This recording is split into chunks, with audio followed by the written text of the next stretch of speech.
हाँ जी।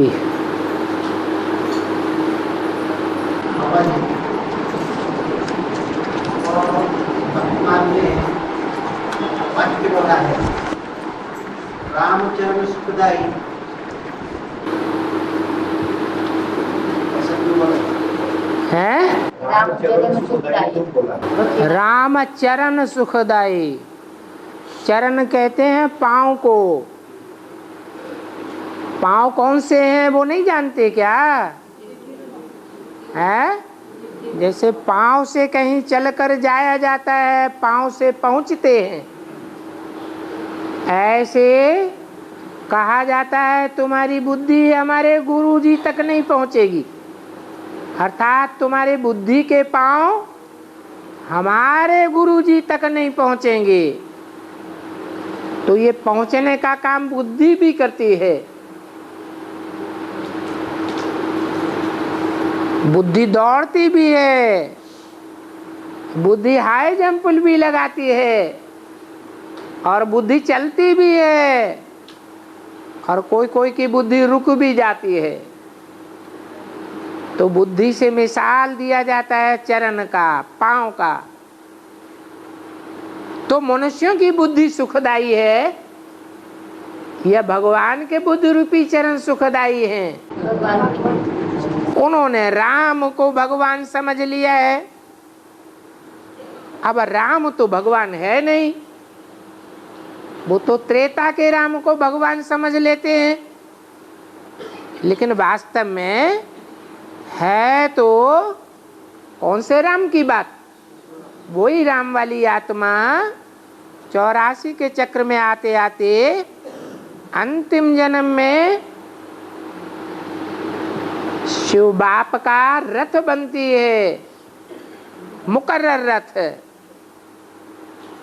तब कहा जाता है रामचरण सुखदाई। और सभी जन्मों में सुखदाई नहीं कहेंगे,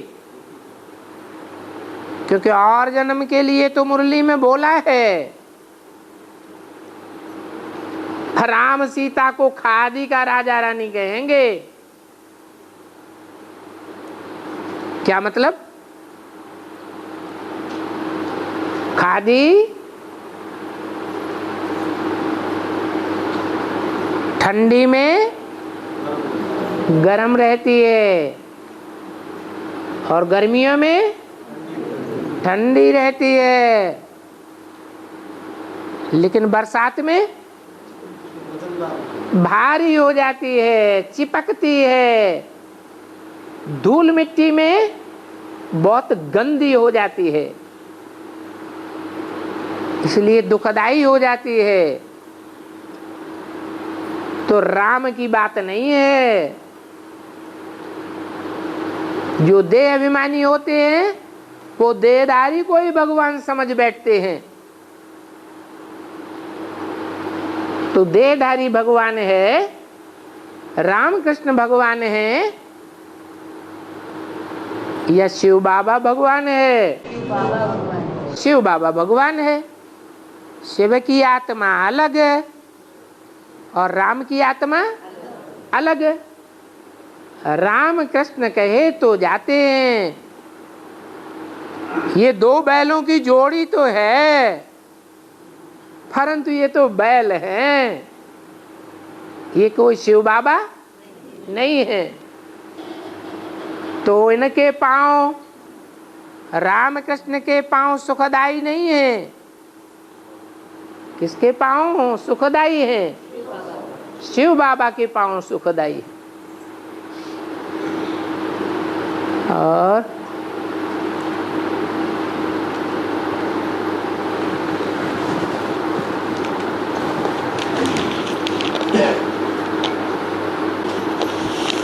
कोई ने पूछा है, न चाहते हुए भी बुरे संकल्प क्यों आते हैं? पहली बात, न चाहते हुए भी बुरे संकल्प इसलिए आते हैं कि अभी 84 जन्मों के ड्रामा की रील घूम रही है।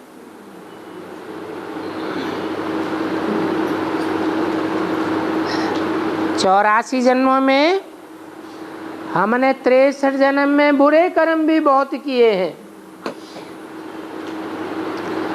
अभी हम उल्टी सीढ़ी चढ़ रहे हैं या ऊपर से नीचे उतर रहे हैं? नीचे से ऊपर चढ़ रहे हैं। तो चढ़ते चढ़ते द्वापर की सीढ़ी चढ़ गए होंगे।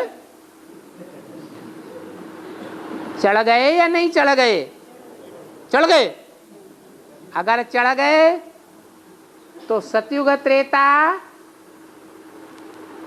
में अच्छा ही अच्छा होता है कि वहां बुरा भी होता है। अगर कलयुग और द्वापर की सीढ़ी चढ़ गए तो त्रेता युग के संकल्पों में रमण करेंगे। सुखदायी संकल्पों की रील घूमेगी या दुखदायी संकल्पों की रील घूमेगी? हैं? सुखदायी संकल्पों की ही रील घूमेगी। इससे साबित होता है कि अभी हम कलयुग और द्वापर में ही चक्कर काट रहे हैं। 63 जन्मों की रील घूम रही है। कभी अच्छे कर्म किए हैं तो अच्छी रील घूमती है, अच्छे से याद भी आती है, अच्छे से पुरुषार्थ भी होता है। जब खराब कर्म किए हैं, दुष्ट संग मिला है, तो वो रील ऐसी ही घूमती है। हम कितना भी पुरुषार्थ करना चाहें, कितना भी याद करना चाहें, लेकिन याद नहीं आती है। बोलते हैं बाबा को याद बैठने से बाबा का चेहरा भी याद नहीं आता है। इसका कारण क्या है? अरे रील घूमेगी, उस रील घूमने में अगर बाबा से जुदा हो गए होंगे, कोई और से बुद्धि योग चिपकता रहा होगा, कोई और के चक्कर में फंस गए, सारा जिंदगी उसके साथ बिताया जो कुसंग में ले जाने वाला है, तो वो अपने चेहरे की याद दिलाएगा या बाबा का चेहरा याद आएगा? है अपने चेहरे की याद दिलाएगा, बाबा का चेहरा भूल जाएगा।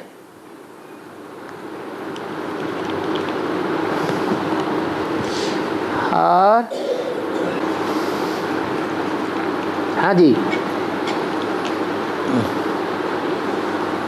बाबा, हाँ सूर्य तो आदमी का बोला है।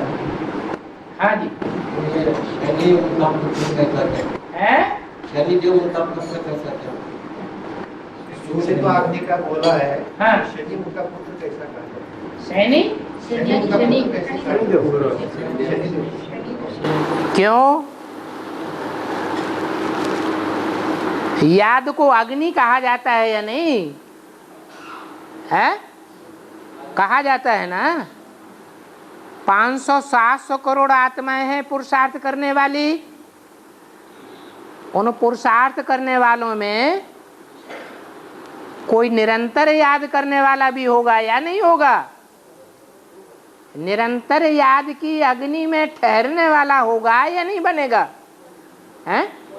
बनता है तो वो हो गया आग का गोला। और सब एक जैसे पुरुषार्थी होंगे क्या? है? नहीं। और सब जो होते हैं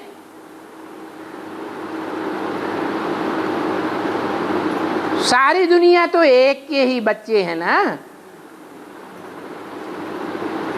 सारी दुनिया किसका बच्चा है? हैं? अरे एक ही बीज का बच्चा है ना। एक ही बीज बाप से पैदा हुए ना। सारी दुनिया प्रजापिता ब्रह्मा की औलाद है ना। सारी दुनिया तो प्रजापिता ब्रह्मा की औलाद है, लेकिन एक ही अम्मा के बच्चे हैं क्या? है? धरनी धरनी का फर्क पड़ेगा या नहीं पड़ेगा?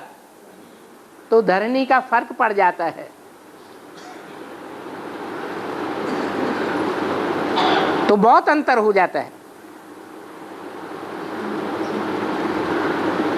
और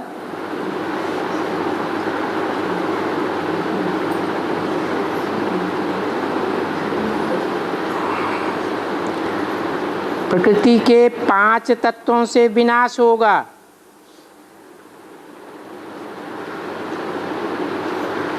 तो यहाँ वेद में 5 तत्व हैं, पृथ्वी, जल, वायु, अग्नि और आकाश। तो ये जो 5 तत्व हैं जो अष्टदेव के रूप में दिखाए जाते हैं, तो कि ये क्या ये विनाश के टाइम में, महाविनाश में प्रकृति का साथ देंगे? अरे ये प्रकृति के ही 5 रूप हैं। कौन? पृथ्वी, जलवायु, अग्नि, आकाश। जैसे काम, क्रोध, लोभ, मोह, अहंकार, ये किसके रूप हैं? रावण के रूप हैं। ऐसे ये 5 तत्व भी प्रकृति के ही रूप हैं। प्र माने प्रकृष्ट, कृति माने किया हुआ कार्य, प्रकृष्ट रूप से तैयार होते हैं। ये भी रिजुविनेट होते हैं। इनका आदि नहीं होता है। ये प्रकृति के 5 तत्व भी अनादि हैं। इनको भी देवता का रूप दिया गया है। दुनिया की हर चीज सतो प्रधान, सतो सामान्य, रजो और तमो होती है या नहीं होती है? तो अष्टदेव भी तमो प्रधान बनेंगे या नहीं बनेंगे? हैं? बनेंगे। जो जितने बड़े आदमी का बच्चा होता है वो उतना ज्यादा पावरफुल भी होता है या नहीं होता है? हैं? पावरफुल भी होता है। तो ये 5 तत्व जो देवता के रूप में दिखाए गए हैं, अष्टदेवों में दिखाए गए हैं, ये भी जब पतित होते हैं पूरे आखिरी जन्म में, तो अत्यंत विनाशकारी बन जाते हैं। और सबसे ज्यादा विनाश करती है प्रकृति। रावण के 5 रूप विनाश नहीं इतना कर पाते हैं। माया इतनी विनाशकारी नहीं है जितनी प्रकृति विनाशकारी है।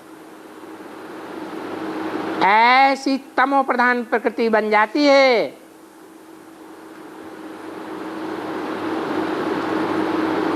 तो ये 5 तत्व प्रकृति का जो प्रधान रूप है, पृथ्वी, धरणी माता कहा जाता है, वसुंधरा कहा जाता है, जगत की अम्बा कहा जाता है, उसके सहयोगी बन जाते हैं। और महाविनाश में पूरा साथ देते हैं। और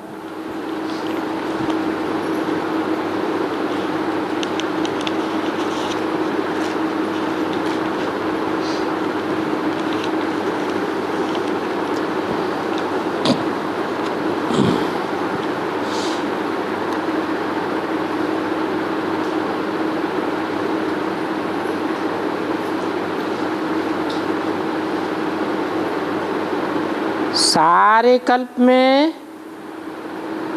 ब्राह्मणों के हर आत्मा के संबंध और संपर्क किस आधार पर होते हैं?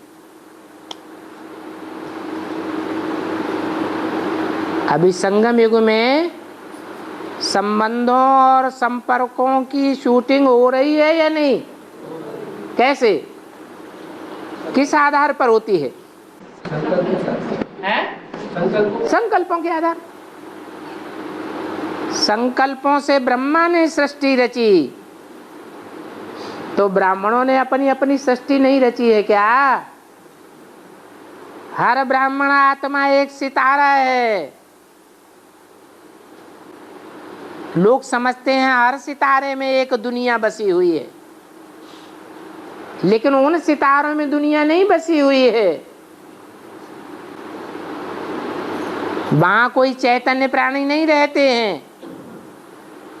ये धरती के चैतन्य सितारे हैं, जिनकी 84 जन्मों की संबंधों, संपर्कों, संसर्गियों की अपनी अपनी ही अलग अलग दुनिया है।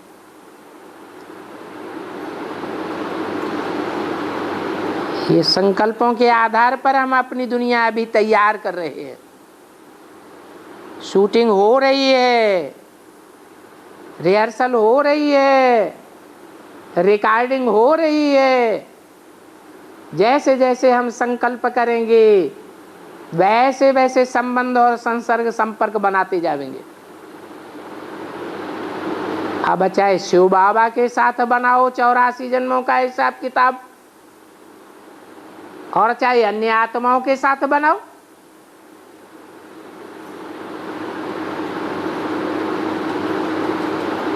अभी हर एक की मुट्ठी में अपना अपना भाग्य शिव बाबा ने दिया हुआ है। और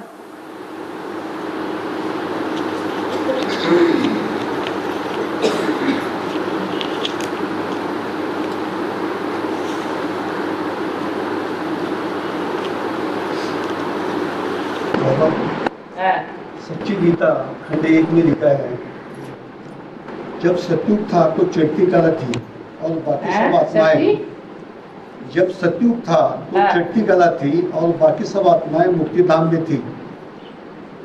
ये कैसा है? ये मिसप्रिंट है क्या? कुछ लाभ है इसमें? हाँ, जो सतयुग में थी आत्माएं, उनकी कलाएं बहुत धीमी गति से कम होती हैं,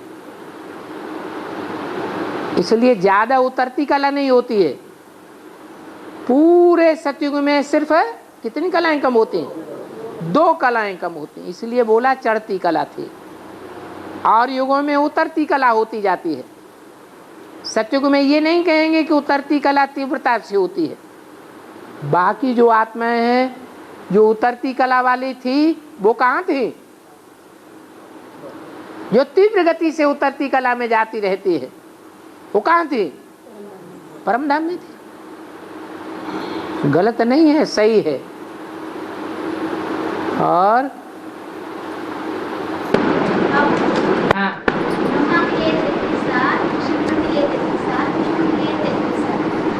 ब्रह्मा की एज 33 साल।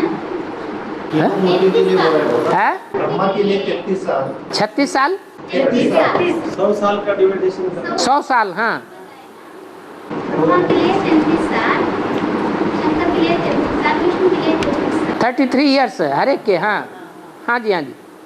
ब्रह्मा का ब्रह्मा, शंकर का ब्रह्मा, और विष्णु का।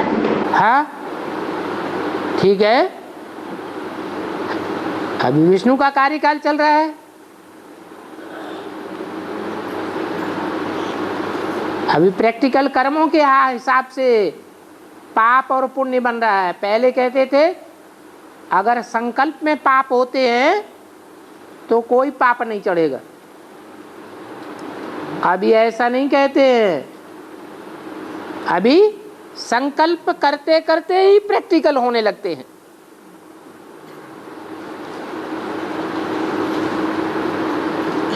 और अभी विष्णु का प्रैक्टिकल शुरू हो चुका। प्रैक्टिकल शूटिंग का समय चल रहा है।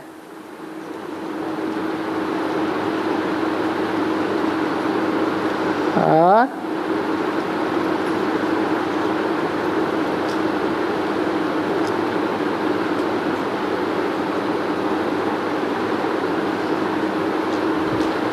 बाबा एक मुनि ने कहा 1478 के ब्रह्मा के संकल्प से सृष्टि रची, तो संकल्प सूक्ष्म था। हाँ तो पहले सूक्ष्म वतन प्रैक्टिकल में रचा है। हाँ, सूक्ष्म वतन है जंक्शन, जहाँ देवताओं और ब्राह्मणों का मिलन होता है, संगम होता है। हाँ, ब्राह्मण भी इकट्ठे होते हैं, ब्राह्मण आत्माएं भी, और जो देव आत्माएं सतयुग में जन्म लेने वाली हैं, जो अभी शरीर छोड़ती जा रही है, बेसिक में उनका पक्का निश्चय बन जाता है।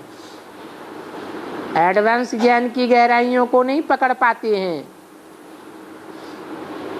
बुद्धू किस्म के देवताएं होते हैं या बुद्धिमान होते हैं, तो बुद्धू किस्म की आत्माएं हैं। तो ऐसी आत्माएं जो शरीर छोड़ कर के सूक्ष्म वतन में सूक्ष्म शरीर धारण कर रही हैं, वो देव आत्माएं हैं। वो और हम ब्राह्मण जो एडवांस पार्टी के हैं, ज्ञान की गहराइयों में जाने वाले हैं, बुद्धिमान बाप के बुद्धिमान बच्चे हैं, बुद्धि चलाने वाले हैं। जब विनाश होगा तो सब अपना अपना शरीर छोड़कर कहाँ इकट्ठे होंगे? है परमधाम जाना शुरू कर देंगे इकट्ठे, या कहीं इकट्ठे होते रहेंगे? सूक्ष्म वतन में इकट्ठे होंगे, मिलेंगे।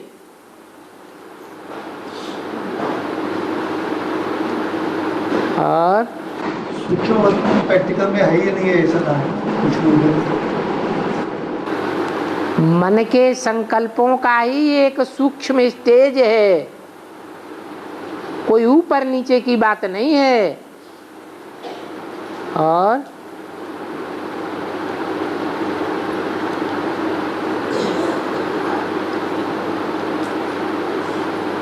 बाबा शंकर को काशी नगरी बहुत प्यारी है, क्या शंकर को काशी नगरी बहुत प्यारी है। इसका मतलब ये है कि काश्य से बनती है काशी। काश्य कहते हैं तेज को, और तेज आता है अव्यभिचारी याद से, और अव्यभिचारी याद काशी के रूप में प्रसिद्ध होने वाली आत्मा जितना करती है, उतना दूसरी आत्माएं अव्यभिचारी याद नहीं करती हैं। इसलिए बोला कि शंकर को काशी नगरी अति प्यारी है, जो अव्यभिचारी याद में रहती है, और आत्माओं की कुछ न कुछ व्यभिचारी याद भी बन जाती है। और बाबा चंद्र के कुछ वस्ती है कि पानी पहाड़ खाली ये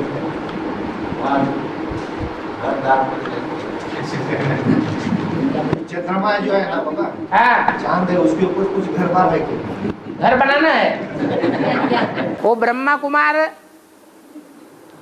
अपना घर कहाँ बना रहे हैं, किसके पास बना रहे हैं? ज्ञान चंद्रमा ब्रह्मा के नजदीक पहुंच रहे हैं, तो ज्ञान चंद्रमा ब्रह्मा के पास उन्हें कोई प्लाट मिलेगा क्या?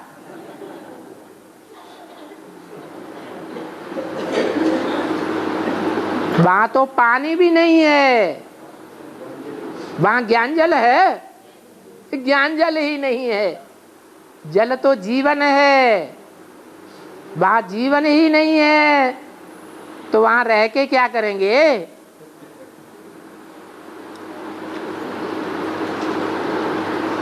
और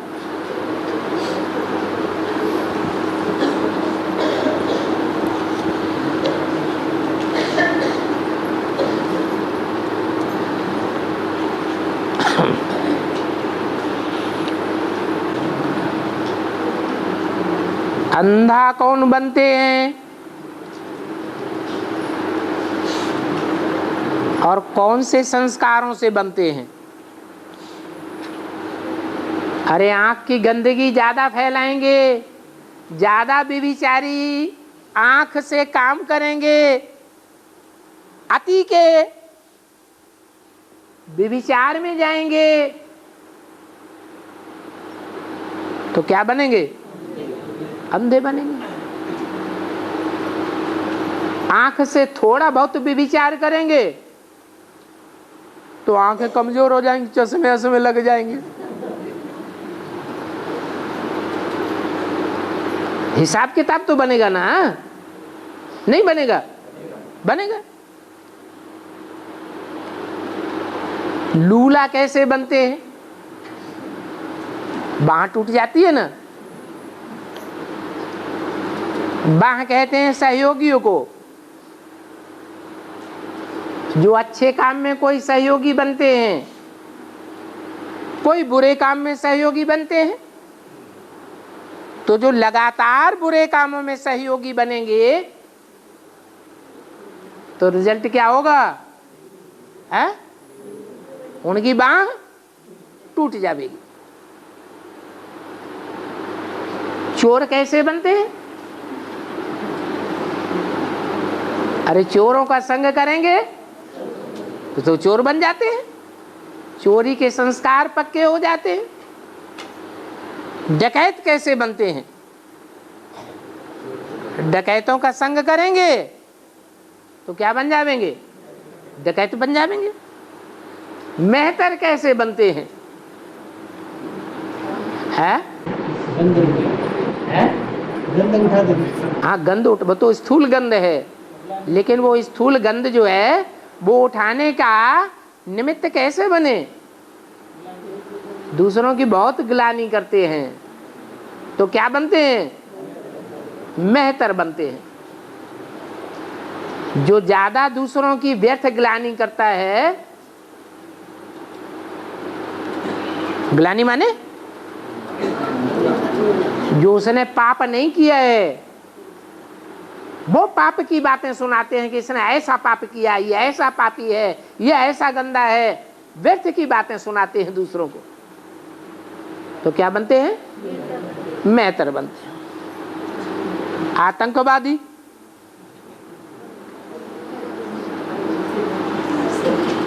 अरे स्थूल में जो आतंक फैलाएंगे तो उनके संस्कार क्या पड़ जाएंगे?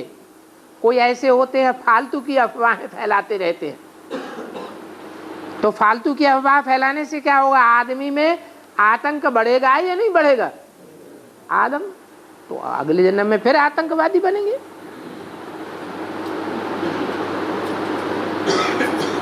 वैश्या बनते हैं। वैश्या बनाने वाले पुरुष होते हैं या स्त्रियां होती है? तो कोई पुरुष ऐसे होते हैं जो ज्यादा कन्याओं माताओं को पल्यूट करते हैं, तो उसका रिजल्ट उनको अगले जन्म में क्या मिलेगा? है? वैश्या बनेंगे।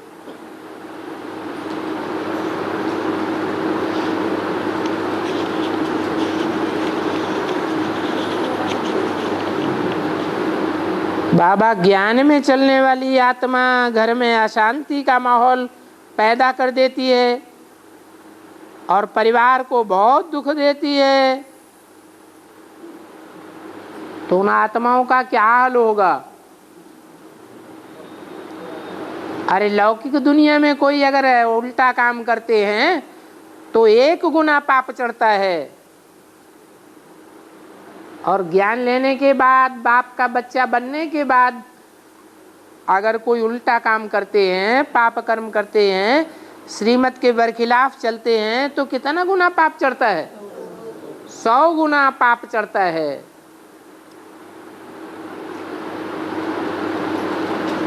कितना घाटा पड़ेगा? है? बहुत घाटा पड़ जाता है।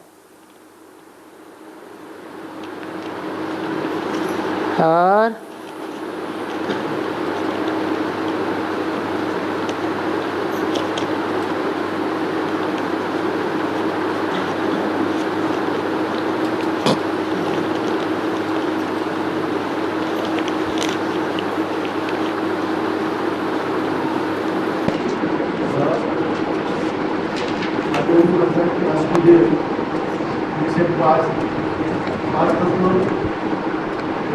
5 देवता के रूप में माने जाते हैं। बाकी 3 कौन है देवता?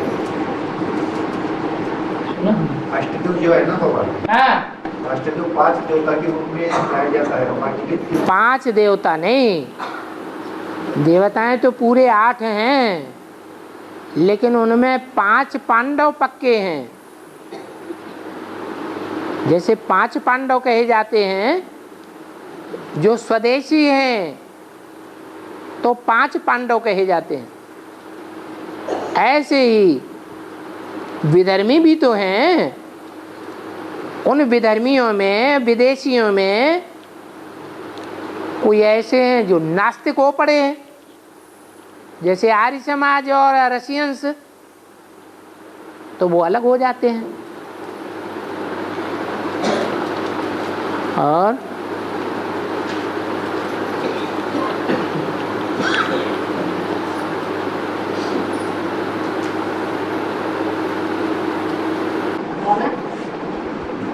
श्लोक आया है, कभी पुराण मनुष्यासिता रमणो ननियास मनुस्मरे सर्वस्व धातारम चिंतन आदित्यवर्णम तमस्वधा परस्तार। इसका हम संस्कृत तो जानते नहीं, आप संस्कृत का पहले हिंदी अर्थ बता दो, फिर हम उसका वेद में अर्थ बताएं। बताओ। हम संस्कृत नहीं पढ़े तो कहाँ तक भाषाएं पढ़ेंगे? बाबा कहते भाषाएं तुम बच्चे पढ़ो, क्योंकि दूसरों की सेवा करनी है। संस्कृत भी पढ़ो, अंग्रेजी भी पढ़ो, फारसी भी पढ़ो, उर्दू भी पढ़ो, सारी दुनिया की सेवा करनी है ना। तो तुम सब भाषाएं सीखो ताकि तुम्हारा भाग्य ज्यादा बने। तुमको विश्व कल्याणकारी बनना है, मैं थोड़ी सारी भाषाएं सीखूंगा। हाँ तो बोलो।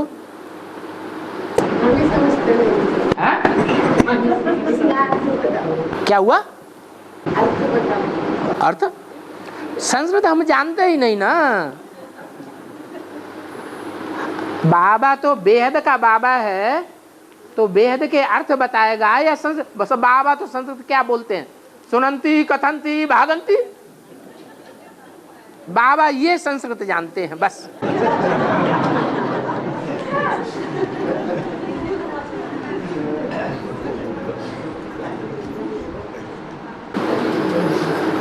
बाकी अगर थोड़ी बहुत संस्कृत जानते हैं तो प्रजापिता जानते हैं या ब्रह्मा जानते हैं। आपको जवाब किससे लेना है? हाँ फिर, और शास्त्रों के एक एक श्लोक लेकर के बैठ जाओ सब लोग और पूछो बाबा इसका अर्थ क्या है?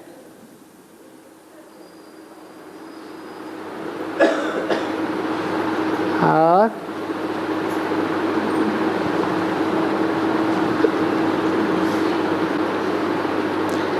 संगम का अंत अर्थात कुछ समय पहले से ही प्रत्यक्षता जरूर होगी।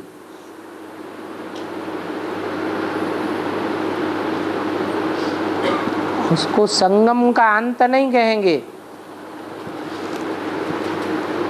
हमारे पुरुषार्थ का अंत होगा।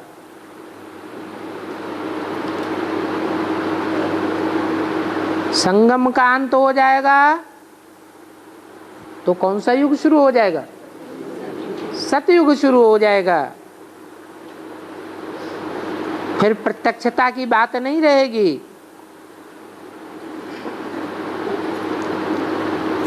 तो प्रत्यक्षता का पार्ट बजाते हुए अपना वर्तमान आत्मा के,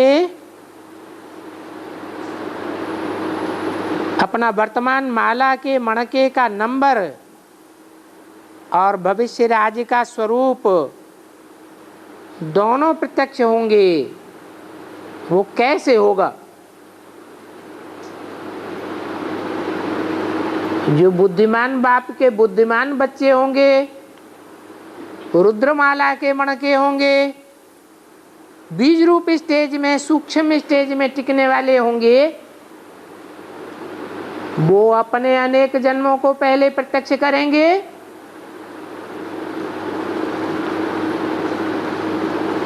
या बेसिक में चलने वाले पहले प्रत्यक्ष करेंगे?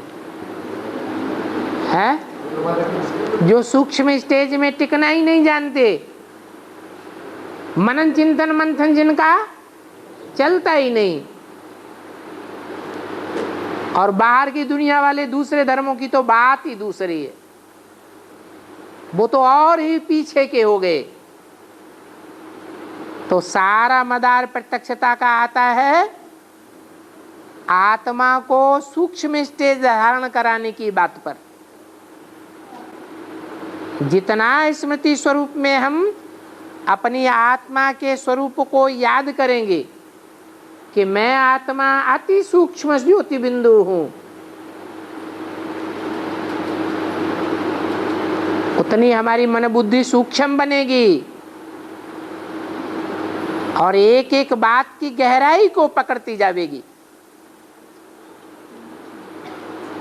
अपने पार्ट की भी गहराई को पकड़ेगी और अपने जो नजदीक हैं जन्म जन्मांतर के, उनके पार्ट की गहराई को भी पकड़ेगी। सबसे जास्ती नजदीक होते हैं पति और पत्नी। तो जन्म जन्मांतर 21 जन्म का कोई हिसाब किताब भी होगा।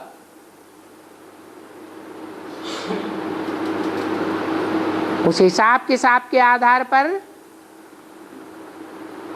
सब के नंबर डिक्लेयर होते जाएंगे। स्वयं ही स्वयं को नंबर डिक्लेयर होगा, दूसरी आत्माओं को नंबर डिक्लेयर नहीं होगा। या तो उनसे कनेक्टेड जो भी उनको सिखाने वाले हैं गुरु,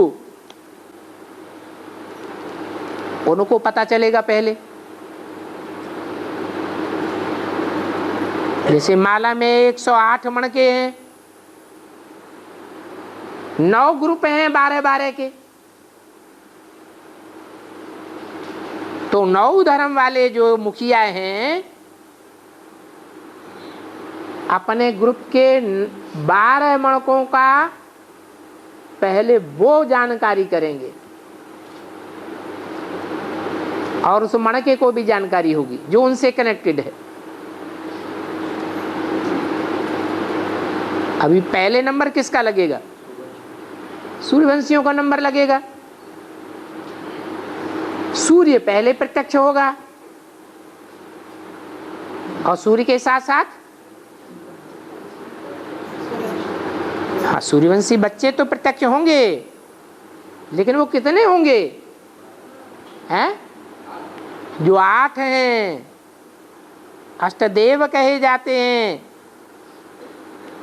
अष्टदेवों में भी नंबरवार हैं। कोई चंद्रवंश का मुखिया, कोई बौद्धि वंश का मुखिया, मुखिया न कहें पूर्वज कहें।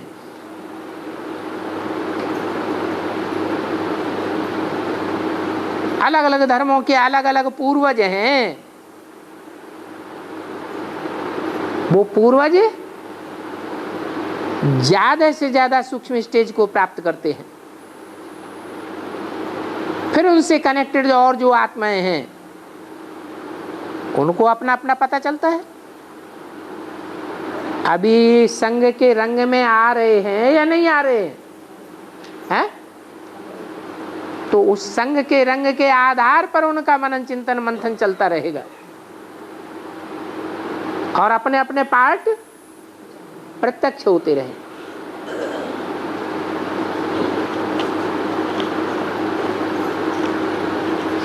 और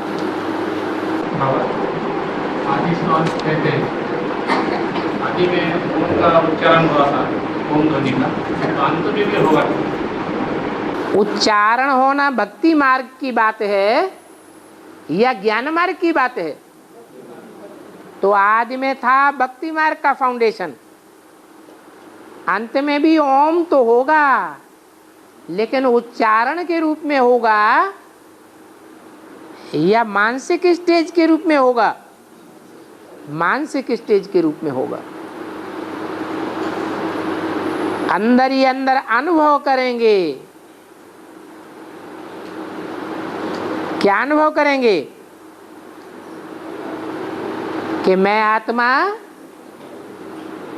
कैसे कैसे स्थापना करने वाली हूं अपनी दुनिया की। कौन सी दुनिया की मैंने स्थापना की है। फिर स्थापना की हुई दुनिया में कौन कौन मणकों की मुझे पालना करनी है नंबरवार। फिर विनाश भी करना है। हर एक की अपनी अपनी दुनिया है, उसमें अच्छे से अच्छे भी हैं और बुरे से बुरे भी हैं। जो बुरे से बुरे गुण हैं, बुरे से बुरे संस्कार हैं, बुरे से बुरे पाठधारी हैं, उनको पहले ठिकाने लगाना पड़ेगा।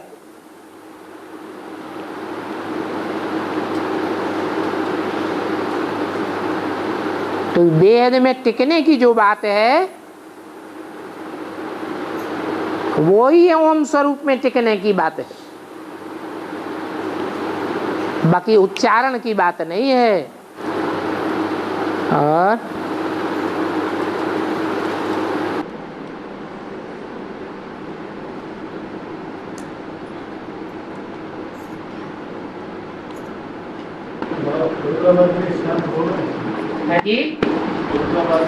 हाँ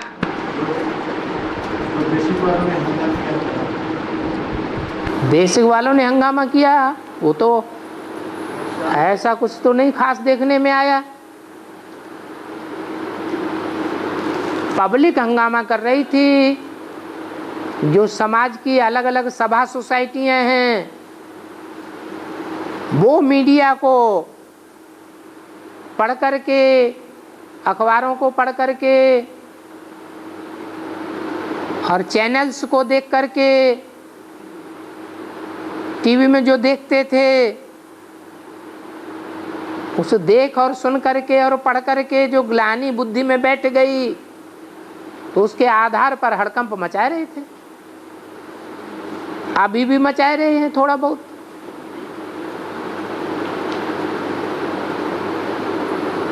विनाश ज्वाला कहां से निकली है? रुद्र ज्ञानी यज्ञ कुंड से विनाश ज्वाला निकली। तो यज्ञ कुंड माउंट आबू में है क्या है? कहाँ है? अरे कौन सी जगह में का कुंड बहुत प्रसिद्ध है? द्रौपदी कुंड शास्त्रों में भी बहुत प्रसिद्ध है। तो 98 में वहां से विनाश ज्वाला निकली। चिंगारी फूटती है तो धीरे धीरे आग लगती है कि एकदम भड़क जाती है। तो 10 साल अभी चिंगारी को सुलगने में लग गए। अब धीरे धीरे फटना शुरू होना चाहिए कि नहीं है? अव्यक्त बाप दादा ने तो बोल दिया यूपी को धर्म युद्ध का खेल दिखाना है। देखना है कि धर्म स्थिर रहता है या धर्मी स्थिर रहते हैं,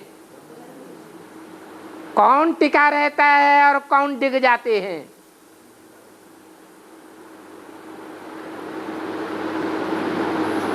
तो विनाश ज्वाला प्रज्वलित होगी तो क्या समझते हैं शांत हो जाएगी है?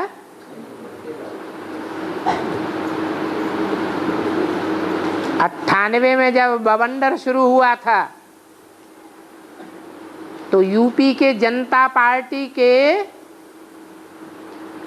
जो लखनऊ के सह अध्यक्ष थे राम प्रकाश त्रिपाठी, उन्होंने आश्रम की तरफ से भाषण देकर के बोला था कि आश्रम सच्चाई से काम कर रहा है। इनको अगर इसी तरह ज्यादा छेड़छाड़ की गई तो सारा यूपी जलने लग पड़ेगा।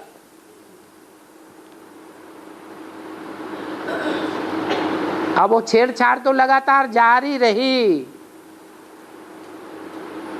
इन्हें 11, 12, 13 वर्षों में। अब ये पांडवों के 12, 13 वर्ष और रामायण के 13 वर्ष, पूरे 14 वर्ष हुए कि नहीं हुए हैं? तो लड़ाई होनी चाहिए कि नहीं होनी चाहिए? और पांडव तो लड़ाई लड़ते ही नहीं है। मुरली में भी बाबा ने बोला है, ये अखबार वाले आग लगाएंगे, ग्लानि करेंगे, भौंकते हैं, उन्हें भौंकने दो, तुम कुछ भी न करो।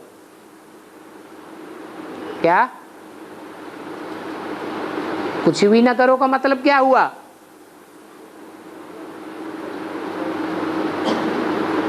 सच्चाई को सिद्ध करने की जरूरत होती है क्या? इसलिए बोला तुम कुछ भी न करो।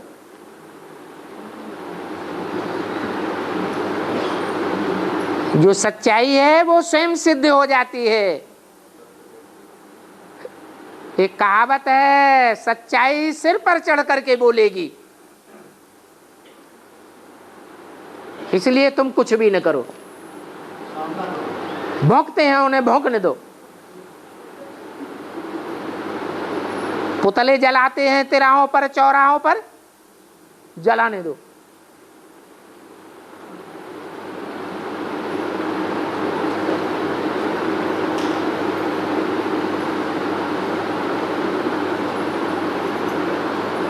रावण की सभा में अंगद ने क्या किया है?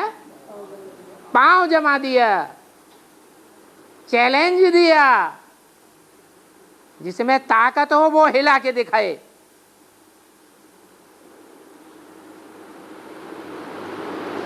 तो बड़े बड़े ताकत वाले आए हिलाने के लिए। हम आग लगा देंगे, हम उड़ाए देंगे, ऑल इंडिया से आश्रमों को उखाड़ देंगे।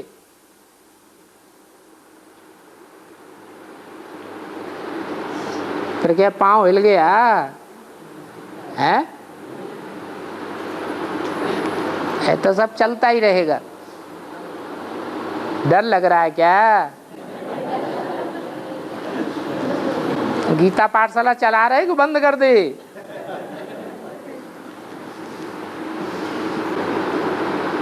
और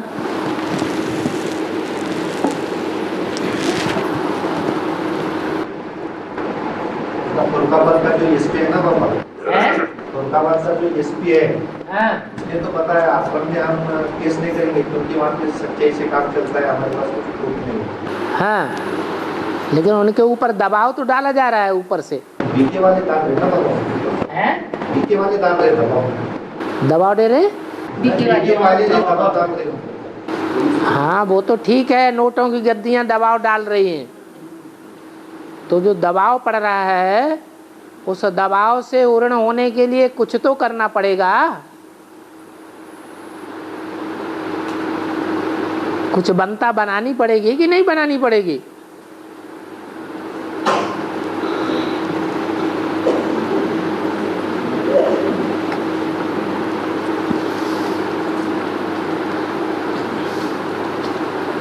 चलो, नेगेटिव करने वालों को नेगेटिव करने दो।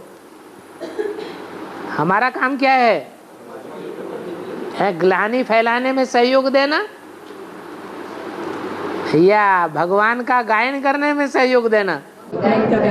बस हम अपना पॉजिटिव काम करते रहें। फरुखाबाद में जैसे पार्टियां पहले आती थी, आती रहेंगी और ज्यादा आएंगी। कंपिल में 98 का वाकया होने के बाद, धड़कंप होने के बाद, पहले ऑल इंडिया में 3 ही सेंटर थे एडवांस के, कलकत्ता, दिल्ली और कंपिल। फिर क्या हुआ? अब 3 की जगह 30 हो गए। हो गए कि नहीं हो गए? अभी और ज्यादा बवंडर खड़ा होगा कि 3 की जगह 300 हो जाएंगे। ये लड़ाई है दिए और तूफान की। पब्लिक चिल्ला रही है। पब्लिक से कनेक्टेड जो सभा सोसाइटियां हैं, बड़ी बड़ी संस्थाएं हैं, सामाजिक राजनीतिक, वो चिल्ला रही हैं। आश्रम के बारे में सच्चाई क्लियर होनी चाहिए, सीबीआई को सौंपना चाहिए, उसको सौंपना चाहिए। लेकिन गीत तो बने हुए हैं ना, जादूगर जादूगर आएगा, किसी को समझ नहीं आएगा। खोद खाद करते हैं, मिलता उन्हें कुछ भी नहीं है। कंपिल में एक कालेश्वर नाथ मंदिर है,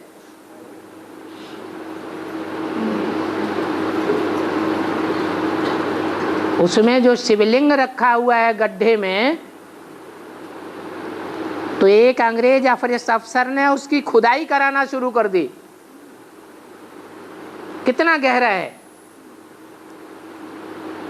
खुदाई कराता जगह, और वो पत्थर और ही चौड़ा होता गया नीचे। आखिर खुदाई करना बंद कर दिया।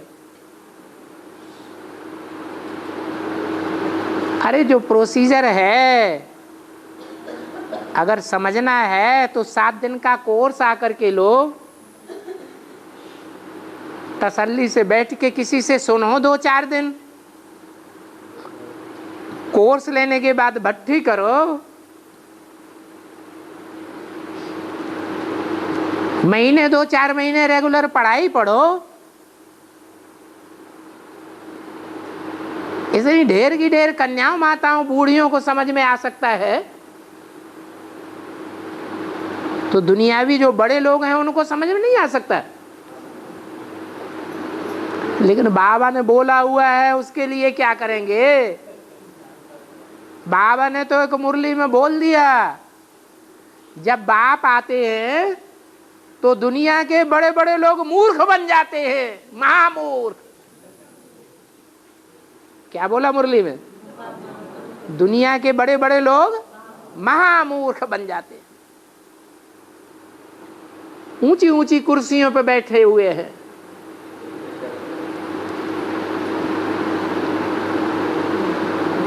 ऊंची ऊंची महलमानियां अटारियां बनाए बैठे हैं, बड़े बड़े कलकाल खाने खोले बैठे हैं। लेकिन बाप के बारे में उनकी अकल क्या कह रही है? मूर्ख बन रहे हैं कि महामूर्ख बन रहे हैं? महामूर्ख बन जाते, सारे निर्णय उल्टे उल्टे लेते हैं।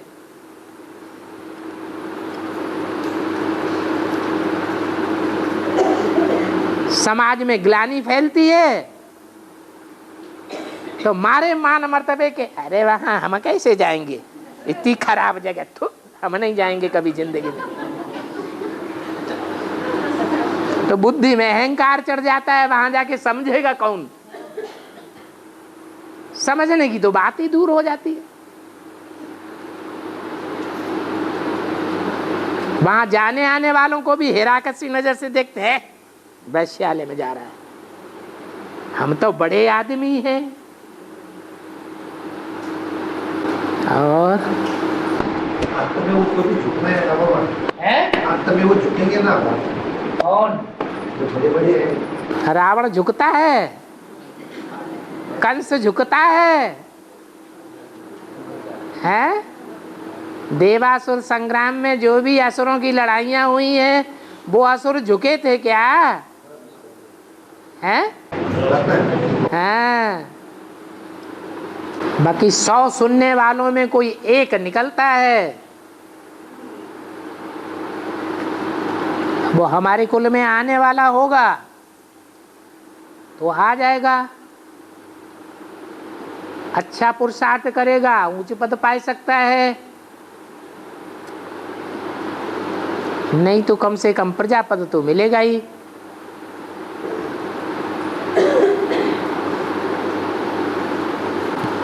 और